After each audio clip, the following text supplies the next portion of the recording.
E aí, pessoal, tudo certo com vocês? Tudo certo com vocês aqui também? Então, a nossa aula de hoje nós vamos tratar a parte de energia potencial elétrica, é a sequência do estudo da eletrostática. Nós falamos sobre força elétrica e falamos também já sobre campo elétrico. Agora, vamos entrar na parte escalar do conteúdo, que é essa parte de energia potencial. Bom, imaginem a coisa mais simples que existe, né? Essa caneta aqui eu solto, o que acontece com ela? Ela cai. Bom, ela cai porque ela tem energia potencial gravitacional, né? Ela pode entrar em movimento devido à força gravitacional, ó. Se eu soltar, a Terra atrai a caneta e por isso ela vai de encontro à Terra. Imaginem agora que eu tenho duas cargas de sinais opostos, os opostos se atraem. Se eu soltar, elas não vão também em direção uma à outra? Isso quer dizer que quando eu estou segurando aqui, ó, elas têm possibilidade, elas têm capacidade de entrar em movimento devido à força elétrica. A energia relacionada a isso é a energia potencial elétrica. Bom, para calcular a energia potencial elétrica, essa é a equação. Então, Qzão e Qzinho, pessoal, vocês já estão ligados.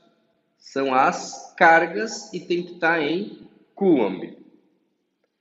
Esse D aqui é a distância entre elas, em metros.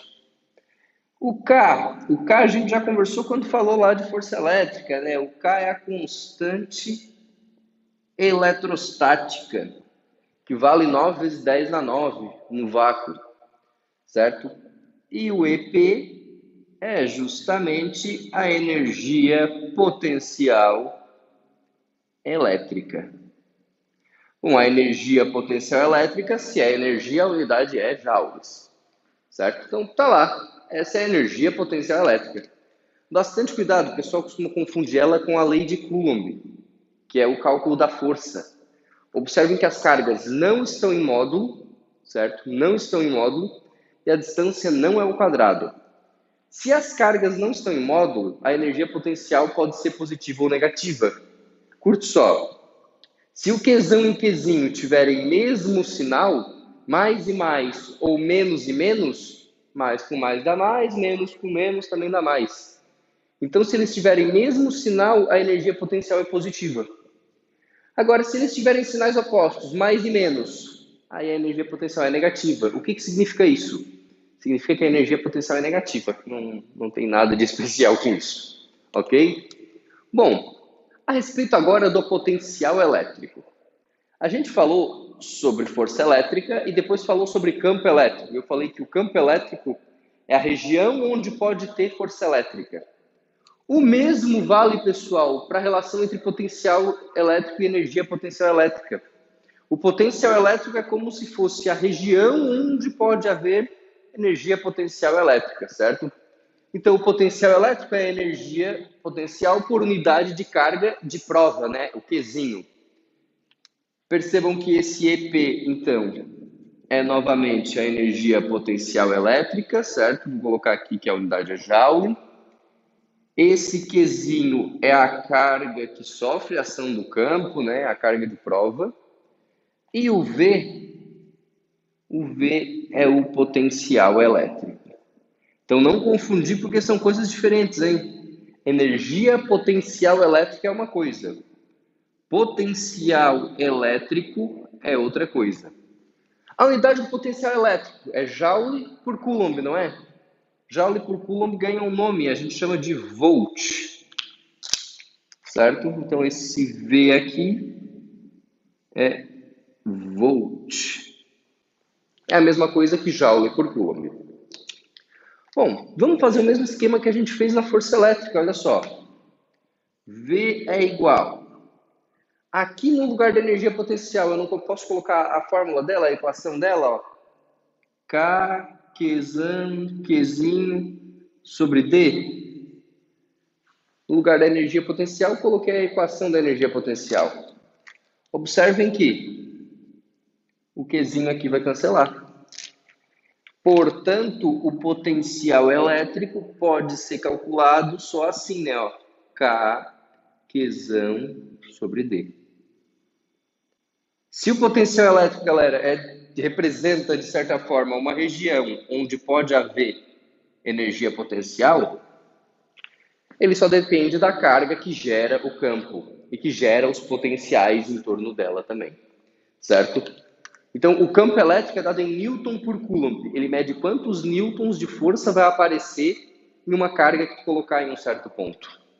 O potencial elétrico é dado em Joule por Coulomb. Ele mede quantos joules de energia potencial cada Coulomb de carga vai adquirir se tu colocar ela em um certo ponto. Ok? Então, resumindo a nossa eletrostática até aqui, a gente basicamente estudou duas coisas. A gente estudou grandezas vetoriais, força elétrica e campo elétrico, e grandezas escalares, que eu falei agora, energia potencial elétrica e potencial elétrico. Nas grandezas vetoriais, pessoal, percebam o seguinte, ó, essa é a força. Se tu divide ela pela carga de prova, tu tem um campo. Nas grandezas escalares, a mesma coisa, essa é a energia potencial. Dividida pela carga de prova, vira o potencial elétrico. Então é importante vocês perceberem que essa relação de força e campo elétrico é a mesma coisa para energia potencial elétrica e potencial elétrico. Qual é a diferença? A diferença é que aqui é vetorial, então tu tem que saber para onde aponta, a gente conversou sobre isso. E aqui é escalar, né? Não tem direção e sentido, certo? É só quantos joules ou quantos volts, só módulo.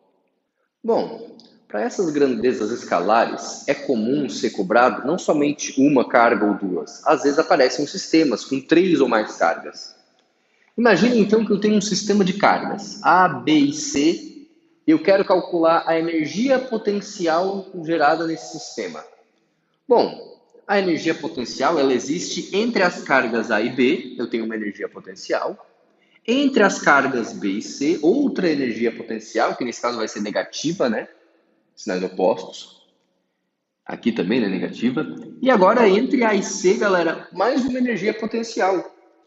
Portanto, a energia potencial total, ou a energia potencial do sistema, é a soma da energia potencial da interação de A e B, energia potencial de A e B, mais a energia potencial de B e C, mais a energia potencial, galera, ó, de C e A. Então, para calcular a energia potencial total de um sistema, tu tem que somar a energia potencial de cada par de cargas. E se eu falar do potencial elétrico? Bom, o potencial elétrico ele é uma região do espaço, então eu tenho que calcular um ponto específico. Por exemplo, eu quero o potencial aqui, ó, vamos dizer que é o ponto P, o potencial do ponto P. Primeira coisa, a gente vai precisar ter todas essas distâncias aqui, porque aí eu vou calcular o potencial da A nesse ponto, da B e da carga C também, e somar tudo. Portanto, o potencial resultante naquele ponto P ali, ó, seria o potencial elétrico da carga A, mais o da carga B, mais o da carga C, certo? Então é bem simples. Como as grandezas são escalares, tu precisa só somar. Soma da carga A com a B ou da C, ou aqui no caso a energia potencial de cada um dos pares, e aí tu vai ter a energia potencial e o potencial elétrico totais. Bom, se o potencial elétrico ele representa uma região do espaço, eu tenho que ter uma representação específica para isso. E essa representação se dá através das superfícies equipotenciais. Basicamente, na nossa aula de campo elétrico, nós falamos que essa carga aqui eu já sei que ela é positiva, porque as linhas saem dela. E eu chamo de linhas de força ou linhas de campo, né? Eu vou botar LF, certo? Representando o campo elétrico. Só que o potencial elétrico, ele não é K vezes Q sobre D. Então, se eu pegar para uma mesma carga dois pontos que estejam a também uma mesma distância dessa carga, o potencial vai ser igual. Portanto, em circunferências centradas nessa carga, pessoal, certo? Não vai ficar uma circunferência bonitinha, mas é o melhor que eu consigo, né? Em circunferências centradas nessa carga, a gente tem essas superfícies equipotenciais. O que isso significa? Significa que se eu pegar um ponto aqui, ó, A, e outro ponto aqui, B, o potencial elétrico de A e B é igual, porque está na mesma superfície equipotencial. O pontilhadinho, ó, é a superfície equipotencial. Agora, se eu pegar outro ponto C aqui, ó, o potencial elétrico já é diferente, porque está em outra superfície equipotencial, certo? Como é inversamente proporcional à distância, né, essa carga sendo positiva, eu sei que o potencial de A e de B é igual, só que o de C é maior, né? Porque está mais perto, certo? Essa carga aqui de baixo não é uma carga negativa, porque as linhas de campo apontam para ela? Mesmo esquema. Em torno dela eu tenho superfícies, né? Eu tenho circunferências centradas nessa carga, e essas circunferências elas representam o potencial elétrico.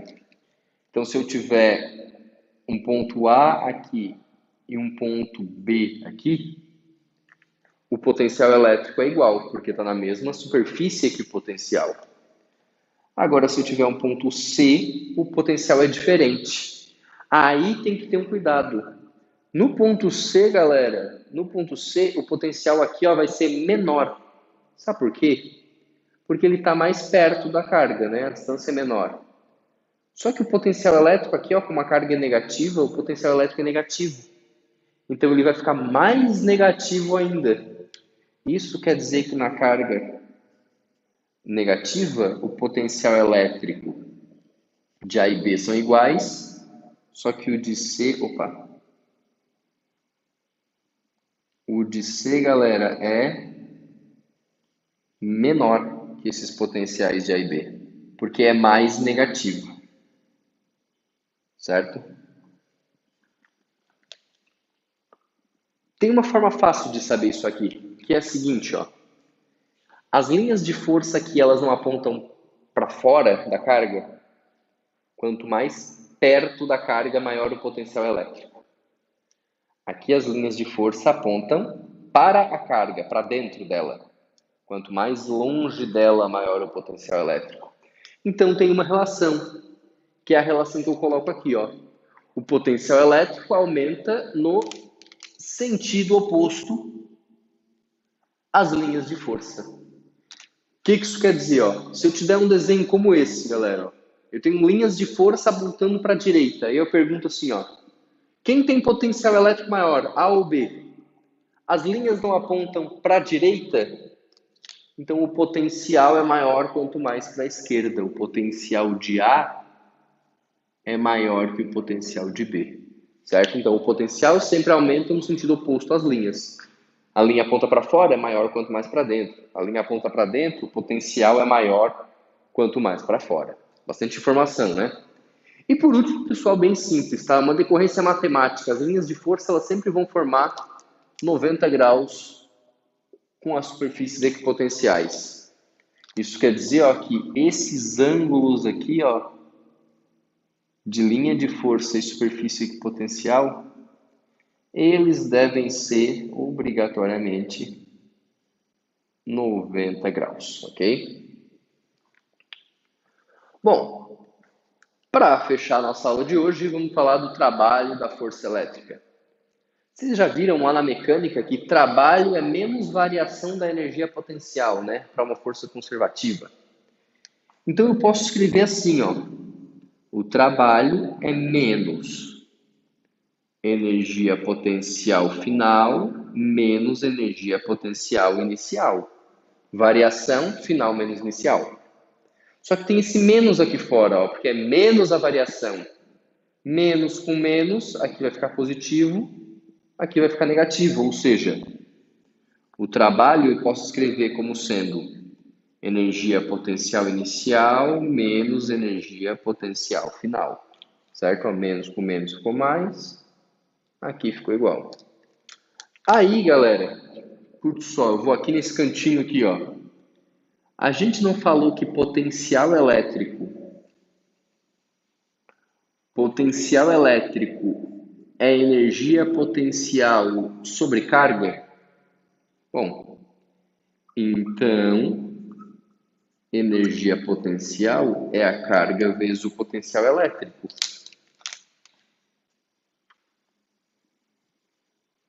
Para que eu vou usar isso aqui, ó? Energia potencial inicial vai ser carga vezes o potencial elétrico inicial. Energia potencial final, carga vezes o potencial elétrico final. Agora vamos imaginar uma situação aqui, ó, que sei lá, um elétron, uma carga qualquer, vai de um ponto A para o ponto B. Então, o trabalho para levar essa carga do ponto A ao ponto B, pessoal, coloca a carga em evidência, ó, Q vezes. Aqui é V inicial e V final. É o V do ponto A menos o V do ponto B. Certo? Essa é a equação do trabalho da força elétrica. Então, esse cara aqui é o trabalho, que vocês já devem ter visto algumas vezes aí. A unidade dele é Joule. Isso aqui é a carga em Coulomb. VA menos VB, galera. VA menos VB ganha um nome especial. É o potencial do A menos o potencial do B. O que é isso? É a DDP, que a gente falou tanto lá em eletrodinâmica, em volts. Lembra lá da DDP que eu falei, para ter energia elétrica tem que ter DDP, para ter corrente tem que ter DDP. Trabalho é transferência de energia. Para ter trabalho, tem que ter uma diferença de potencial. Se o potencial elétrico do A é 10 e o do B é 10 também, 10 menos 10 não tem diferença. Então não tem trabalho da força elétrica, não tem energia elétrica. Agora se vai do 220 volts para o 0 volts. 220 menos 0 é 220. Aí tem trabalho, tem energia, tem transferência de energia. Certo?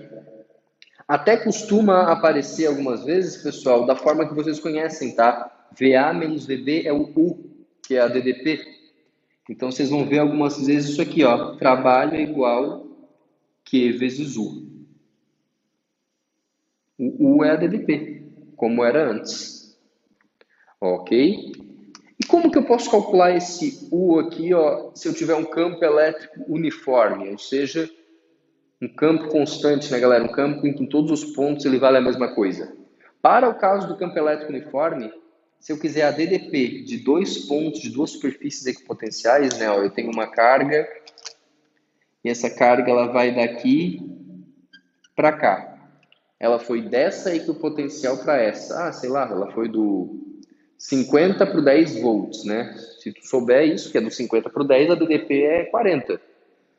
Só que se tu não souber o potencial de cada uma, tu pode calcular essa DDP com essa equação aqui, ó. Então, o U é a DDP em volts. O E é o campo elétrico, que é uniforme, né? Newton por Coulomb, né? Então, ou em volts por metro. E esse D, pessoal, é a distância em metros, mas bastante atenção, tá? Porque é a distância entre as superfícies equipotenciais.